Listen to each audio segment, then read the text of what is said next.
And there we are. Good evening, robots and rhubarbs. Hi, good to see you all, or see you as well as I can see you through this screen of virtuality. But I'm imagining you all out there, imagining your fresh, eager, kind faces all gathered around the virtual campfire, where I'm going to read in a minute. In the meantime, those of you who are wandering in, it is now about a minute after 1 o'clock a.m. That is California time, which is where I is and what time I am at. I'm wearing my Palo Alto High School dropout shirt that my friend Rick, my longtime musician friend Rick, gave me because we both went to Palo Alto High School. Neither of us dropped out, but it sounds better that way. I am here at the end of a very long week. Any week that begins with the parent's funeral is bound to be a strange one, and this one has been. But even in the midst of all that, actually not even in the midst of, in fact, because it's something that actually really helps. Not only having connections with people and being able to do this and share with you guys out there, but having work to do is incredibly vital. There's a kind of a thing, about men who retire and don't live very long after that. And there may be dozens of other reasons. I'm not claiming that this is all down to one thing, but certainly people whose lives have been focused on their work and suddenly have to give their work up, got to be super stressful, got to be very depressing. Both fortunately and unfortunately for me, I'm somebody who will probably never be able to stop working, simply because it's something that I would do anyway, even if I wasn't being paid for it. I'd still be sitting around having ideas and following those ideas and seeing what could be done with them. But as it is, as long as people are willing to keep buying books from me, I will keep writing books. So that's not something I have to worry about. But it became particularly telling the last couple of weeks when, we've been going through this pretty wretched family time, to be able to have that part of my brain, compartmentalized off that I can go into.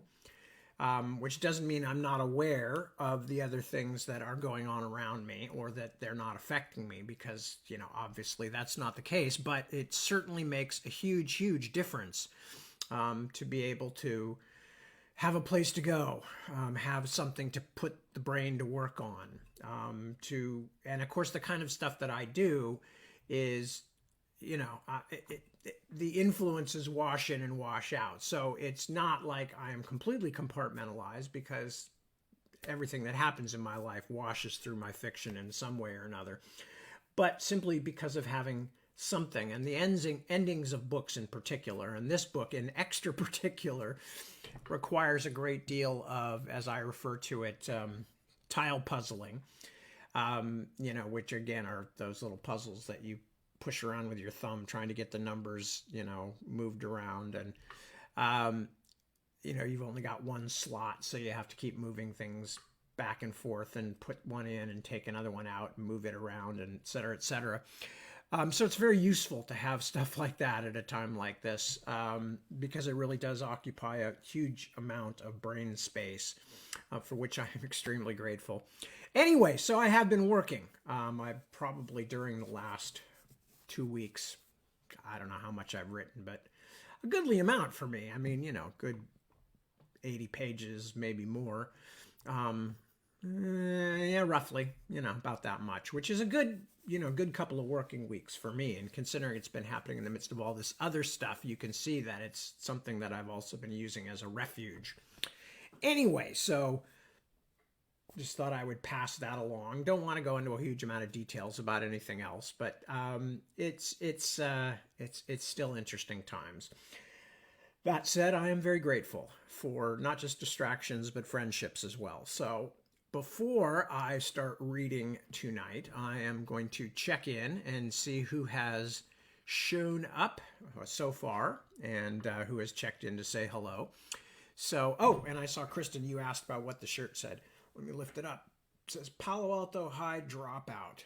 The Palo Alto High School mascot, I guess, was a Viking, hence the skull and the kind of silly looking Viking helmet. Anyway, that's what that's about. And as I said, no, I did not actually drop out of high school, although I did drop out of college. So that counts for something. Kind of dropped out of college twice, actually, and never finished. So, you know, see, I could have been somebody, but no, I didn't study hard enough. And I was too busy running around with my friends and playing rock and roll music and stuff like that. So I got nobody to blame but myself. Anyway, let me check in and say hello to whoever is here and who is here. Ronnie. Hello, Ronnie. Good evening. Greetings to you, or good morning, or yeah, whatever the hell time it is, wherever the hell any of us are. Ron, hello, hello. Thank you, Ron. Yes, the Navigator's Children's coming along well so far. So far, it's very complicated. The ending is very complicated. As whoever, most of you, you know, if you care enough to watch this stuff, you probably will be reading that book when it comes out. So as you will see, the ending is a very, it's kind of like a Marx Brothers movie, except more serious. Serious in the sense of, you know, kind of darker than your average Marx Brothers movie. But if you think about Night at the Opera, you know, the stateroom scenes with all the people running in and out dressed as each other, it's a bit, the end of Navigator's Children is a bit like that. It's too hard to explain. You'll see when you get there, when the time comes. So anyway, thank you, Ron. Good to hear from you as always, my friend. Mark, hello, good morning, good morning. Debbie, good morning to you. And good morning to all on the AM side of the pond. Yes, and here we are, and it is just barely AM, isn't it? Chris, good morning. Good to see you, Chris. And Sandra, hello, hello. Good morning from Vienna. God, I love all these places. I'm getting northern Germany and Vienna, and here's Petra. Good morning, Petra, from Berlin, usually. Wouter, hello, good evening, and good morning, and all of those things. I am sorry that you and Iris are going through the COVID, the coronavirus. Remember when we just called it that, the coronavirus, and then it became COVID, and then the pandemic. Anyway, I'm very sorry to hear it, but I hope you will feel better soon. Nicole, good morning and welcome. Kristen, hello, Kristen. Yes, I saw your later note. That's why I showed the shirt again. Penny, hello, hello. Yes, it is extremely nice that people from all over the world are listening to me. One does question if people all over the world don't have better things to do than to be listening to me. But I'm very grateful. Whatever strange solace that I offer to a small and select coterie of strange people like myself, I am very pleased to be able to offer it, and I welcome all. It's great pleasure. It's all I ever really wanted to do with my life anyway, was to make things and share them with people. And, you know, hopefully that sharing them with them meant that they were enjoying them and wanted me to share more things with them. So that's all I really ask for. That and, you know, being able to feed my family and, you know, stuff like that. But so I have no complaints. I'm delighted. Anytime. I remember going to the first time I went to Croatia and went to a bookstore in Zagreb with my then publisher, Neven Anticevic. And, excuse me. So there I am in Croatia, a place where I don't speak the language. I do not speak Serbo-Croatian. And a country I had never been in before. And here I was walking into a bookstore, and there was like all these people waiting. And I realized they were waiting for me. And it was, you know, it was just one of those things. I went, God, what an interesting, weird life that I am leading, and how lucky I am to be in that situation where I can go to a country I've never been to before, which, by the way, I enjoyed very much and have since been back to Croatia and hope to go again someday before too long. I can be in a country that I've never been to before, where I don't even speak the language, and yet there are people who have come to see me and to talk to me and who enjoy things that I do. And in my own little way, that's the rock star life that I thought I was going to have when I was younger, when I thought that's what I wanted. And I just realized what an amazing, cool thing. And I will never, ever take this for granted. And I never have. And I never will, I don't think. And if I do, you have my permission to take me out behind the barn and send me to live on a nice farm up in the country. Anyway, so who else have I not said hello to yet? James! Hello, James. Good to see you. Holger! Good to see you, too. I'm doing okay. I really am. Our family has been really, really good at this horrible time. Everybody has really come together in the way that you would hope that everybody would. And everybody has been really super supportive of each other, because there's a lot to do besides just the mere fact of having lost a parent. There's the concerns about the surviving parent, and, there's all of the business stuff and the household stuff and the things that suddenly, that were all stuff that my mom used to deal with, and my dad isn't really prepared to take over. And so my brothers have been stepping in on a lot of that stuff, and sisters-in-law have been great too. And Deborah, my wife, has been, just as much part of it as all the rest of us, and, really stepped up.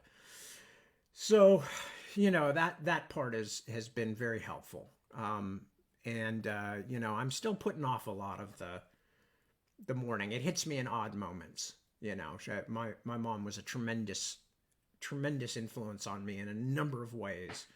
And not just in terms of my love of books and all that kind of stuff, but I mean, just everything, sense of humor and approach toward life and feeling about what's important and all that stuff. So yeah, it comes in waves, but we're doing as well as we can be expected for something that we were not planning to have happen.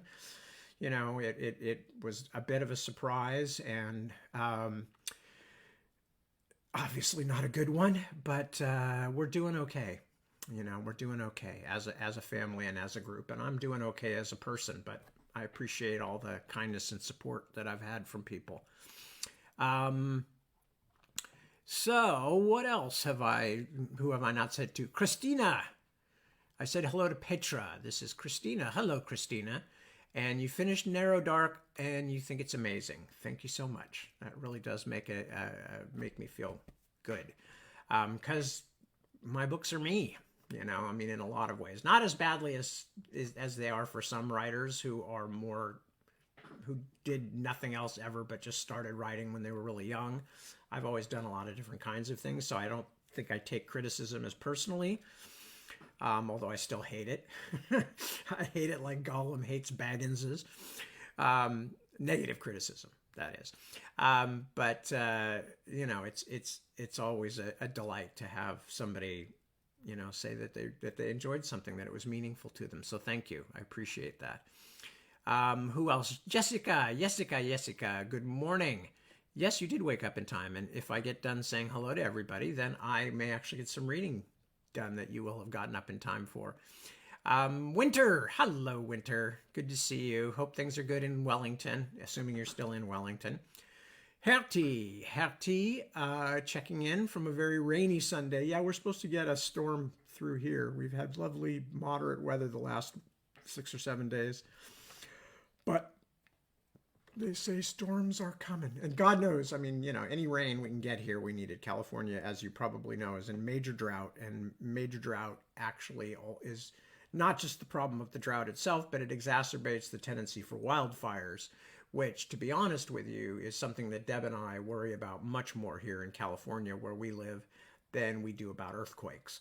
Everybody who lives outside of California is like, oh my God, the earthquakes, just like we people who don't live in the middle of America go, oh my God, the tornadoes, or we don't live in on the Gulf, and, people who, don't live in the Gulf go, oh my God, the hurricanes, I remember when, you know, when I was years ago, when there were still a lot of IRA bombings in London, I was like, how can anybody live there? But meanwhile, all the people in London were thinking like, oh, you know, we're used to that. How can you live in California where they have earthquakes?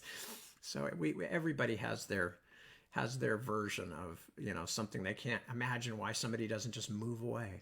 But as I said, it's been wildfires here in the last few years because once again, we're in drought. Anyway, I have no idea how I got there, but I'm there. Tash. Hello, Tash. Good to see you. Sarah, good morning. Suzanne, good morning. Good morning. Need to leave early is heading to Wensleydale. Oh my God, there's an Aardman animation joke in there somewhere. But anyway, I hope you have a lovely time. Sally, good morning. Good to see you too. Agnes, hello from Portugal. From Portugal. How very nice to see you. Unfortunately, my Portuguese is terrible. I speak pretty good Spanish. I had a Portuguese friend in London, well, actually Brazilian, but speaks Portuguese. And we would kind of just, I would talk Spanish, he would talk Portuguese, and we would be able to communicate. But I have never learned any Portuguese in the way that I've learned Spanish, French, some German. But anyway, so Agnes, hello. Thank you for signing in, and lovely to see you. Douglas, checking in from Sofia, Bulgaria. Yay! All right. Eastern Europe, represent.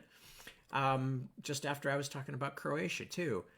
Who else is here? David Stone, hello. Good to see you. And good evening, and welcome in from New Zealand. Scylla, good morning from Germany. Good. Did I get everybody? Laura, hello. Good to see you. Laura Bainan. Nice. Okay, have I got everybody? Looks like I've gotten everybody who's signed in, so I might as well get ready to start reading. Last Sunday evening, I was reading chapter 15. Chapter 15 is basically, just to sum up for those of you who haven't, you know, checked it out online or who weren't here.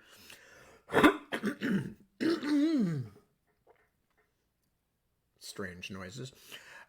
Simon had escaped from the castle. He had been caught for a long time underneath the castle, come up in a graveyard, kept going north, wound up at Thisterborg, which is a hill or tumulus, and saw a very frightening, nightmarish ceremony. After saying graveyard, I was trying to say cemetery. You can see where my mind's been this week. Saw a very frightening ceremony in which Elias, the king, appeared to accept a sword from some very strange-looking creatures in return for a blood sacrifice, which we are to assume was supposed to have been Joshua, although whether Elias really realized that or not is not clear.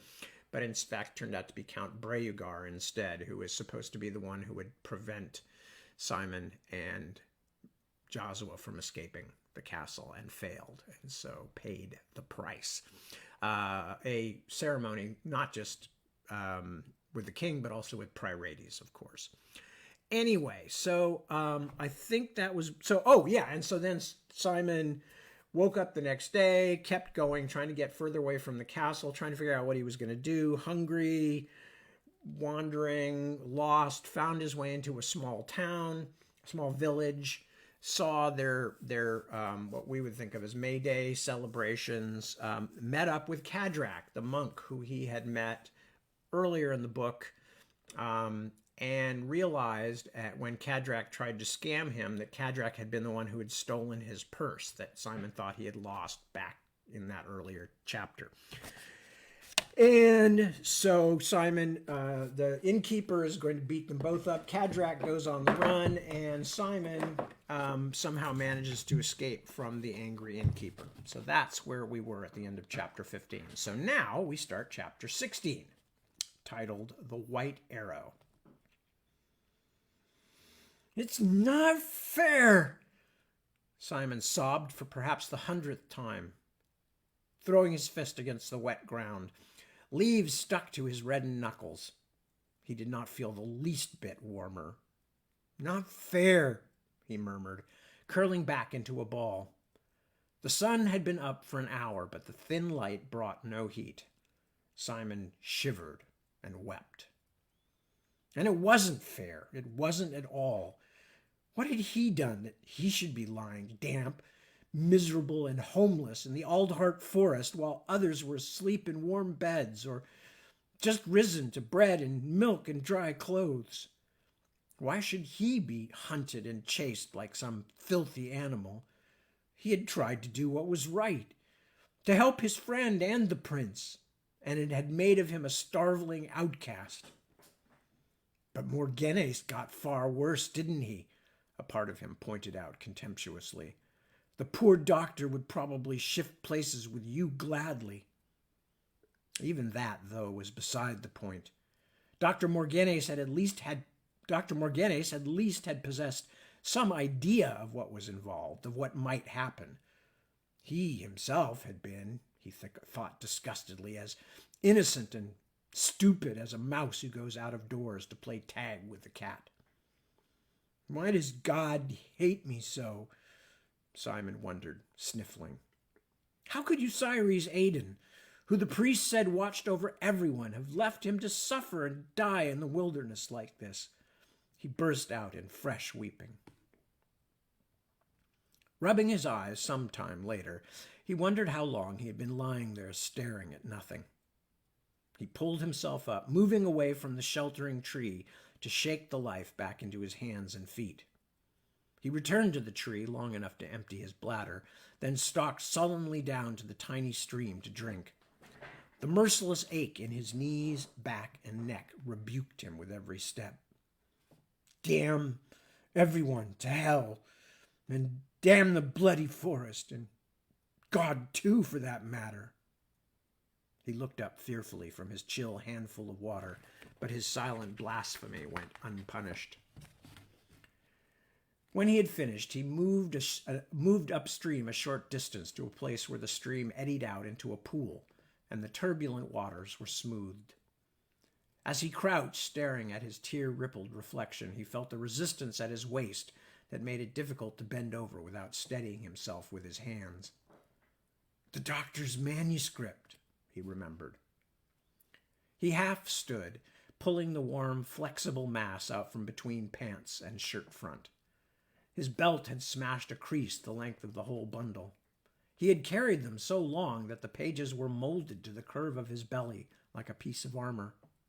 In his hand they lay, bowed like a wind-breasted sail.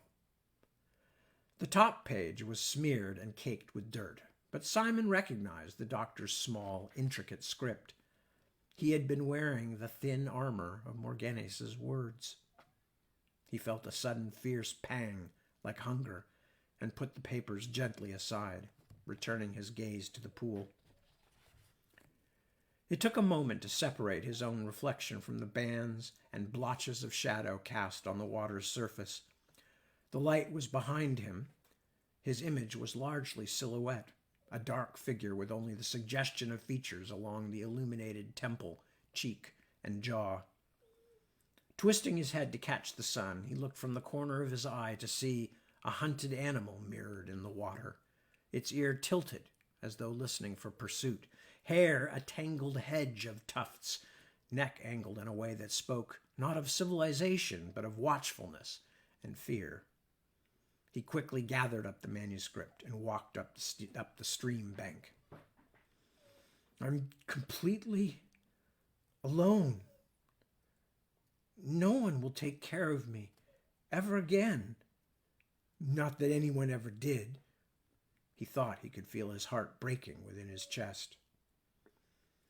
After searching for a few minutes, he found a patch of sunlight and settled down to dry his tears and think. It seemed obvious, as he listened to the echoing speech of birds in the otherwise soundless forest, that he must find warmer clothes if he was going to spend nights out of doors, and that he would certainly have to do until he got farther away from the hayhold. He also needed to decide where he was going. He began to leaf absently through Morghennes' papers, each one dense with words. Sorry, I'm smiling because the cat is snoring next to me in a very strange kind of Dr. Seuss sounding way. It's like somebody is tooting a bang tootler or something.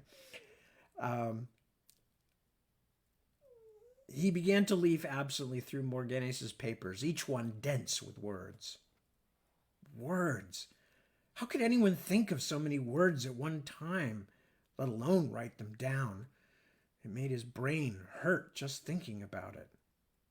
And what good were they, he thought, his lip trembling with bitterness, when you were cold and hungry, or when Pryrates was at your door? He pulled 2 pages apart. The bottom one tore, and he felt as though he had unwittingly insulted a friend. He stared at it for a moment, solemnly tracing the familiar calligraphy with a scratched finger, then held it up to catch the light, squinting his eyes to read. It is strange, then, to think how those who wrote the songs and stories that entertained John's glittering court made of him, in an effort to construct him larger than life, less than he truly was. Reading it through the first time, puzzling it word by word, he could make nothing of it. But as he read it again, the cadences of Morganes's speech came out. He almost smiled, forgetting for a moment his horrible situation. It still made little sense to him, but he recognized the voice of his friend. Consider, for example, it continued, his coming to Erkenland out of the island of Werenston. The balladeers would have it that God summoned him to slay the dragon Shurakai, that he touched shore at Grenford with his sword bright nail in hand, his mind set only on this great task. While it is possible that a benevolent God called him to free the land from the fearsome beast, it remains to be explained why God allowed said dragon to lay waste to the country for long years before raising up its nemesis. And, of course, those who knew him in those days remembered that he left Werenston a swordless farmer's son, and reached our shores in the same condition. Nor did he even think on the Red Worm until he had the better part of a year in our Erkenland. It was vastly comforting to hear Morganes's voice again, even if it was only in his own head, but he was puzzled by the passage. Was Morganes trying to say that Prester John had not killed the red dragon, or only that he had not been chosen by God to do so? And if he hadn't been chosen by the Lord Eucyres in heaven, how had he killed the archbeast? Didn't the people of Erkenland say he was the king anointed by God? As he sat thinking, a cold wind kited down through the trees and raised gooseflesh on his arms.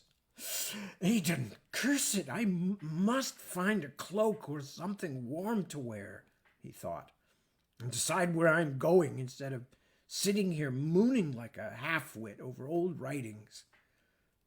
It seemed obvious now that his plan of the previous day, that of covering himself with a shallow layer of anonymity, becoming a turnspit or a scrubber at some rural hostel, was an impossible notion. Whether the 2 guardsmen he had escaped would have known him was not the issue. If they hadn't recognized him, someone eventually would. He felt sure that Elias's soldiers were already beating the countryside for him. He was not just a runaway servant, he was a criminal, a terrible criminal. Several deaths had already been paid out over the issue of Josua's escape. There would be no mercy for Simon if he fell into the hands of the Erkenguard. How could he escape? Where would he go? He felt the panic rising again and tried to suppress it. Morganes's dying wish had been that he follow Josua to Naglemund. It seemed now that was the only useful course. If the prince had made good his escape, surely he would welcome Simon. If not, then doubtless Josua's liegemen would trade sanctuary for news of their lord. Still, it was a dismally long way to Naglemund. Simon knew the route and distance only by repute, but no one would call it short.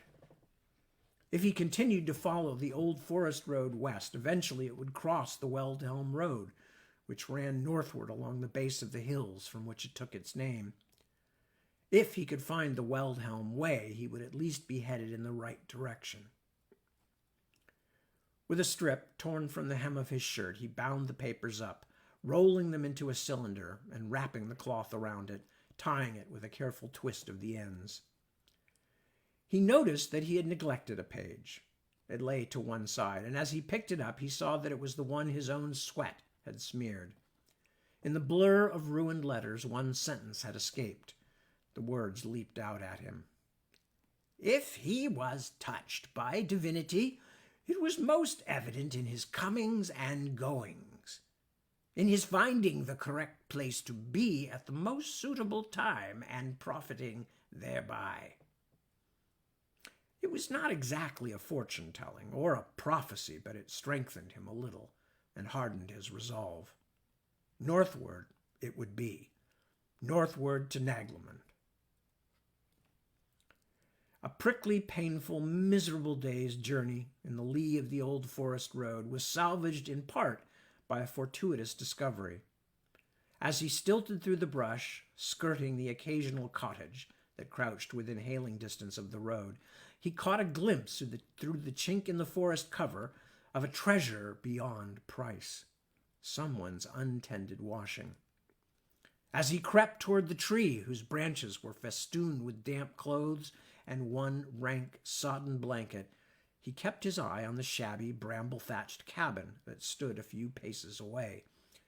His heart beat swiftly as he pulled down a wool cloak so heavy with moisture that he staggered when it slid free into his arms. No alarm was raised from the cottage. In fact, no one seemed to be about anywhere. For some reason, this made him feel even worse about the theft. As he scrambled back into the tangled trees with his burden, he saw again in his mind's eye a crude wooden sign bumping against an unbreathing chest. The thing of it was, Simon quickly realized, living the outlaw life. Living the outlaw life was nothing at all like the stories of Jack Mundwood, the bandit, that Shem had told him. In his imaginings, Aldhort Forest had been a sort of endless high hall with a floor of smooth turf and tall tree-trunk pillars propping a distant ceiling of leaves and blue sky. An airy pavilion where knights like Sir Talistro of Perdruin or the great Camarus rode prancing chargers and delivered ensorcelled ladies from hideous fates. Stranded in an uncompliant, almost malevolent reality, Simon found that the trees of the forest fringe huddled close together, branches intertwining like slip-knotted snakes. The undergrowth itself was an obstacle, an endless humped field of brambles and fallen trunks that lay nearly invisible beneath moss and moldering leaves. In those first days, when he occasionally found himself in a clearing and could walk unencumbered for a short while, the sound of his own footfalls drumming on the loose-packed soil made him feel exposed. He caught himself hurrying across the dells in the slanting sunlight, praying for the security of the undergrowth again. This failure of nerve so infuriated him that he forced himself to cross these clearings slowly. Sometimes he even sang brave songs, listening to the echo as though the sound of his voice quailing and dying in the muffling trees was the most natural thing in the world. But once he had regained the brambles, he could seldom remember what he had sung. Although memories of his life at the Hayholt still filled his head, they had become wisps of remembrance that seemed increasingly distant and unreal, replaced by a growing fog of anger and bitterness and despair. His home and happiness had been stolen from him. Life at the Hayholt had been a grand and easeful thing. The people kind, the accommodations wonderfully comfortable. Now he crashed through the tortuous forest, hour after bleak hour, awash in misery and self-pity. He felt his old Simon self vanishing away, and more of his waking thought revolving around only two things: moving forward and eating. At first, he had pondered long over whether he should take the open roadway for speed and risk discovery, or try and follow it from the safety of the forest. The last had seemed the better idea, but he quickly discovered that the two, road and forest fringe, diverged widely at certain points, and in the thick tangle of Oldhart it was often frighteningly difficult to find the road again. He also realized with painful embarrassment that he did not have the slightest idea of how to make a fire, something he had never thought about as he listened to Shem describing droll Mundwood and his bandit fellows feasting on roast venison at their woodland table. With no torch to light his way, it seemed that the only possible thing to do was to follow the road at night when moonlight permitted it. He would then sleep by daylight and use the remaining hours of sun to slog through the forest. No torch meant no cook fire, and this was in some ways the hardest blow of all. From time to time he found clutches of speckled eggs deposited by the mother grouse in hiding holes of matted grass. These provided some nourishment, but it was hard to suck out the sticky, cold yolks without thinking of the warm, scented glories of Judith's kitchen, and to reflect bitterly on the mornings when he had been in such a tearing hurry to see Morgenes or get out to the tourney field that he had left great chunks of butter and honey-smeared bread untouched on his plate. Now, suddenly, the thought of a buttered crust was a dream of riches. Incapable of hunting, knowing little or nothing about what wild plants might be eaten without harm, Simon owed his survival to pilferage from the gardens of local cotsmen. Keeping a wary eye out for dogs or angry residents, he would swoop down from the shelter of the forest to rifle the pitifully sparse vegetable patches, scraping up carrots and onions or hurriedly plucking apples from lower branches. But even these meager goods were few and far between. Often, as he walked, the hunger pains were so great that he would shout out in anger, kicking savagely at the tangling shrubbery. Once he kicked so hard and screamed so loudly that when he fell down on his face in the undergrowth, he could not get up for a long time. He lay listening to the echoes of his cries disappear and thought he would die. No, life in the forest was not a tenth so glorious as he had imagined it in those long-ago hay-holt afternoons, crouching in the stables, smelling hay and tack leather, listening to Shem's stories. The mighty Oldhart was a dark and miserly host, jealous of doling out comforts to strangers. Hiding in thorny brush to sleep away the hours of sun, making his damp, shivering way through the darkness beneath the tree-netted moon, or scuttling furtively through the garden plots in his sagging too-large cloak, Simon knew he was more rabbit than rogue. Although he carried the rolled pages of Morgenes' Life of John wherever he went, clutching them like a baton of office or a priest's blessed tree, less and less often as the days passed did he actually read them. At the thin end of the day, between a pathetic meal, if any, and the frightening, close-leaning darkness of the world out of doors, he would open the bundle and read a part of a page. But every day the sense of it seemed harder to grasp.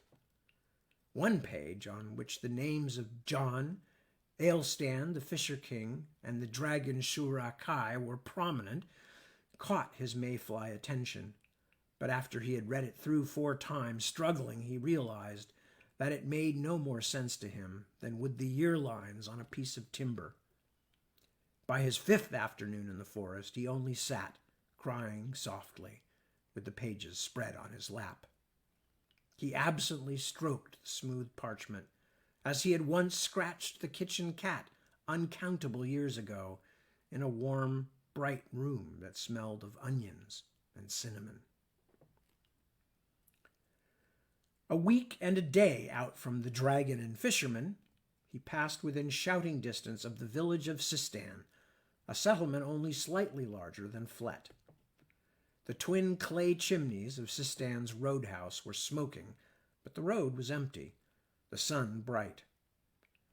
Simon peered down a hillside from the clump of silvery birches, and the memory of his last hot meal struck him like a physical blow, weakening his knees so that he almost fell.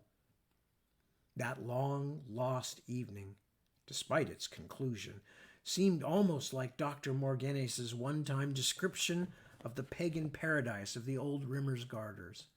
Eternal drinking and storytelling, merrymaking without end.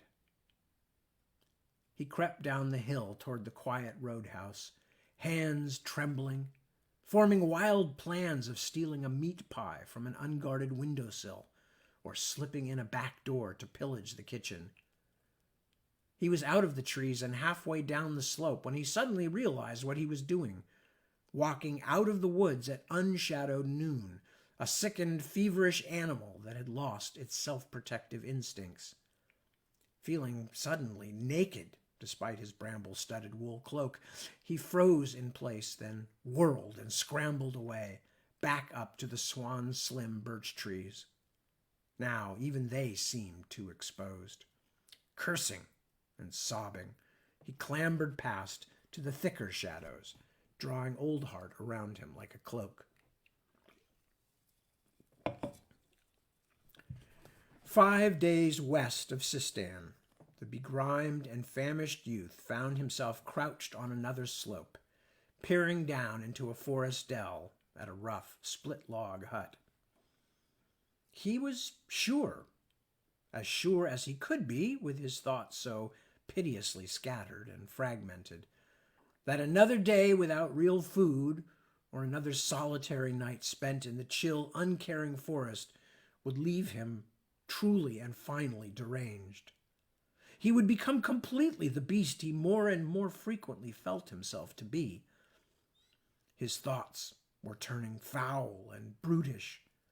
Food, dark hiding places, weary forest tramping, these were his all-consuming preoccupations. It was increasingly difficult to remember the castle. Had it been warm there? Had people spoken to him? And when a branch had lanced his tunic and scored his ribs the day before, he had only been able to growl and flail at it. A beast! Somebody lives here. The woodsman's cottage had a front path lined with tidy stones. A stack of halved timbers nestled beneath the eaves against the side wall. Surely, he reasoned, sniffling quietly, surely somebody here would take pity on him if he walked to the door and calmly asked for some food. I'm so hungry. It's not fair.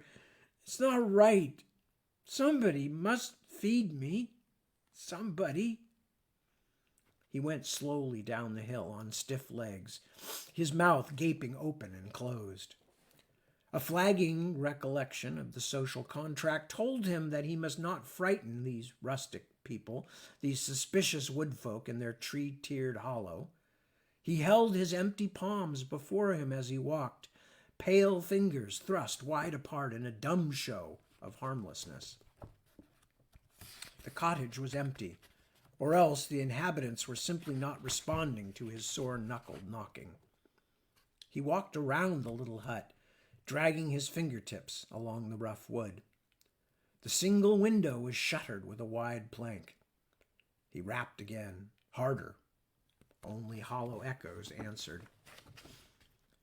As he sank into a crouch beneath the boarded window, wondering desperately if he could batter it open with a piece of firewood, a rustling, snapping noise from the stand of trees before him brought him back upright, so quickly that his vision momentarily narrowed to a core of light surrounded by blackness. He wavered, feeling sick. The tree fence bulged outward as though struck by a huge hand, then sprang back with a quiver. A moment later, the silence was skewered again, this time by a strange staccato hiss. The noise was transmuted into a rapid stream of words, in no language that Simon knew, but words nonetheless. After a percussive instant, the glade was quiet again. Simon was stone-struck. He could not move. What should he do? Perhaps the cottager had been attacked by an animal on his way home. Simon could help him. Then they would have to give him food. But how could he help? He could barely walk. And what if it was a beast, only a beast? What if he had only imagined hearing words in that abrupt spatter of sound? And what if it was something worse? The king's guardsmen with bright, sharp swords, or a starvation, slender, white-haired witch. Perhaps it was the very devil himself with ember-red robes and nightshade eyes.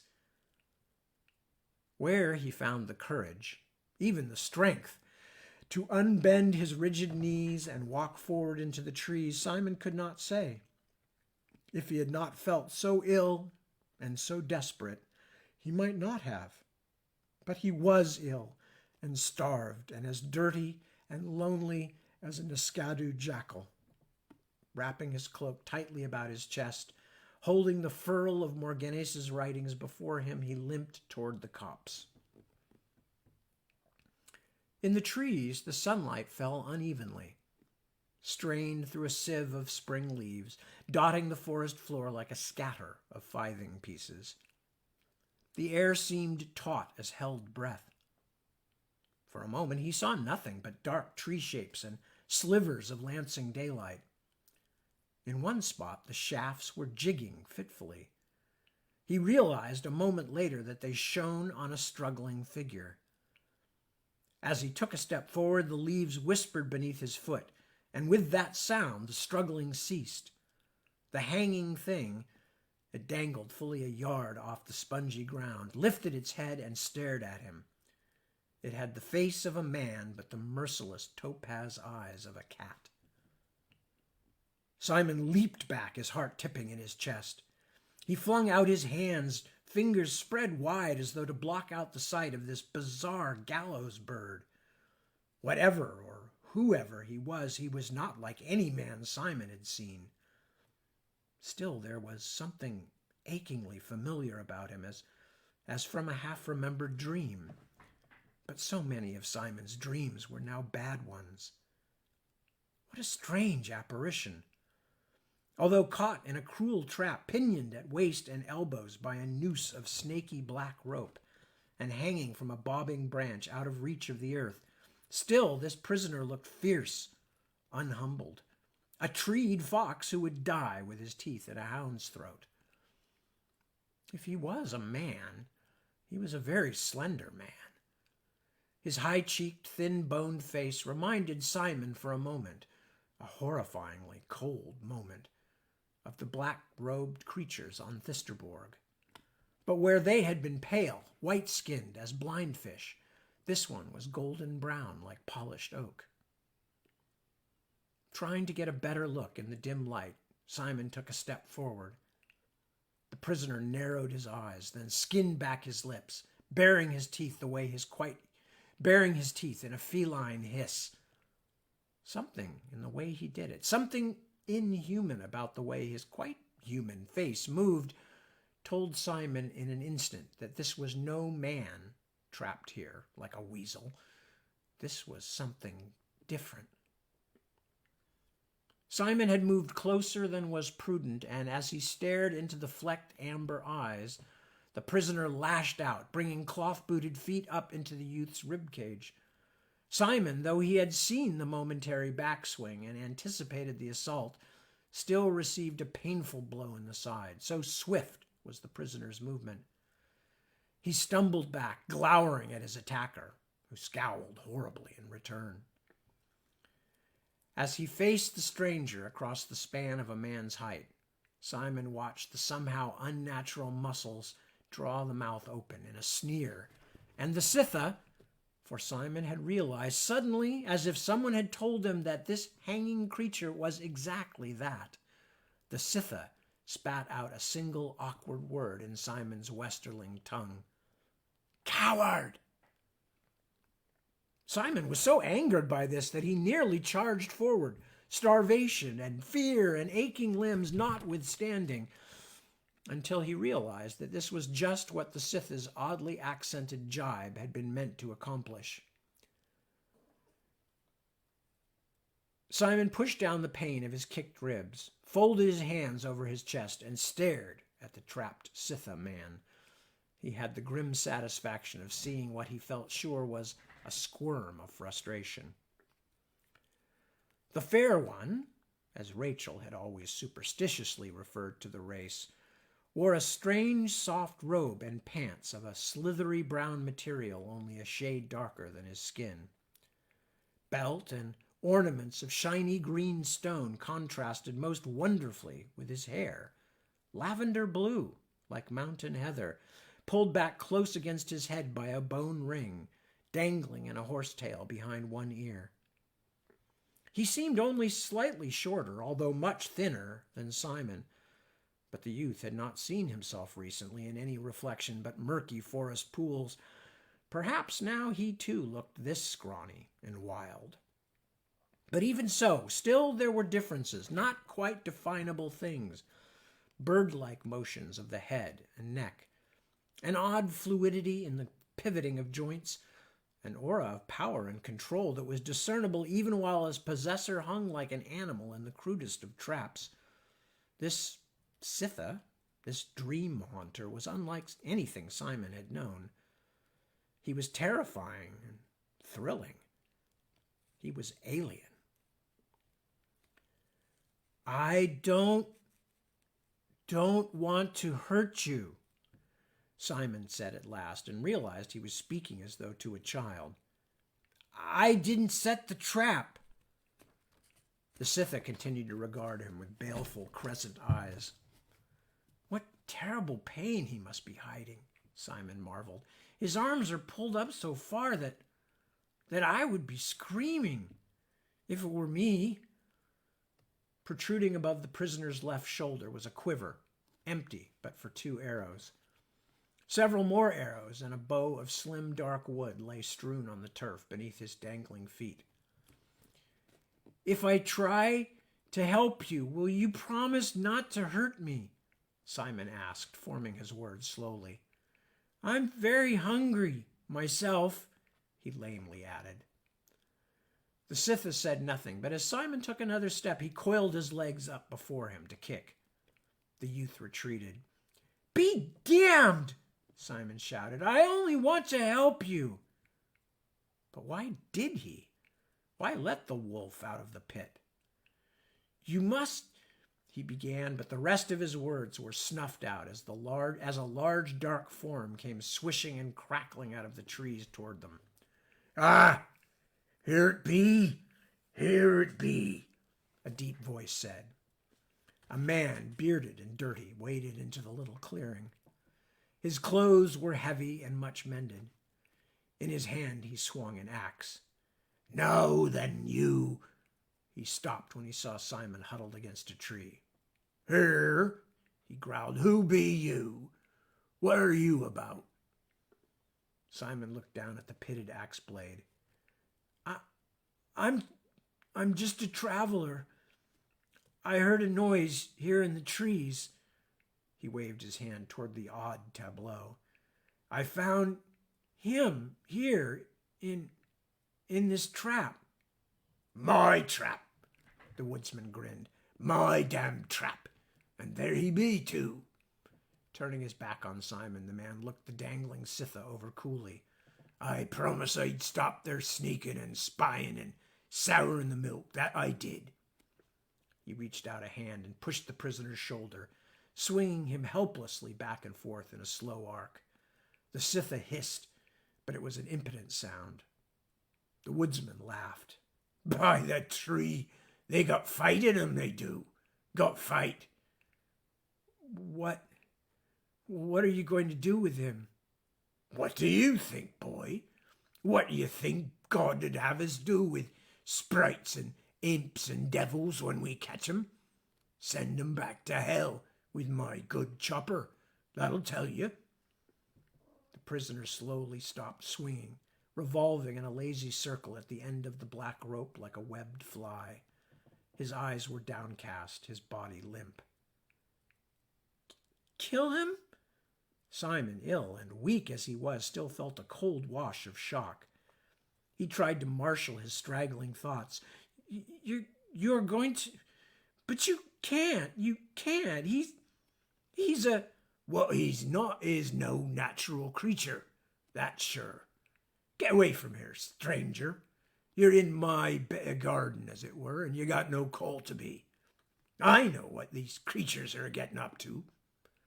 The woodsman contemptuously turned his back on Simon and moved toward the Sitha, axe raised as though to split timber. This timber, though, suddenly heaved, became a struggling, kicking, snarling beast fighting for its life. The Cotsman's first blow went awry, grazing the bony cheek and digging a jagged furrow down the arm of the strange, shiny garment. A ribbon of all too human-looking blood dribbled down the slender jaw and neck. The man advanced again.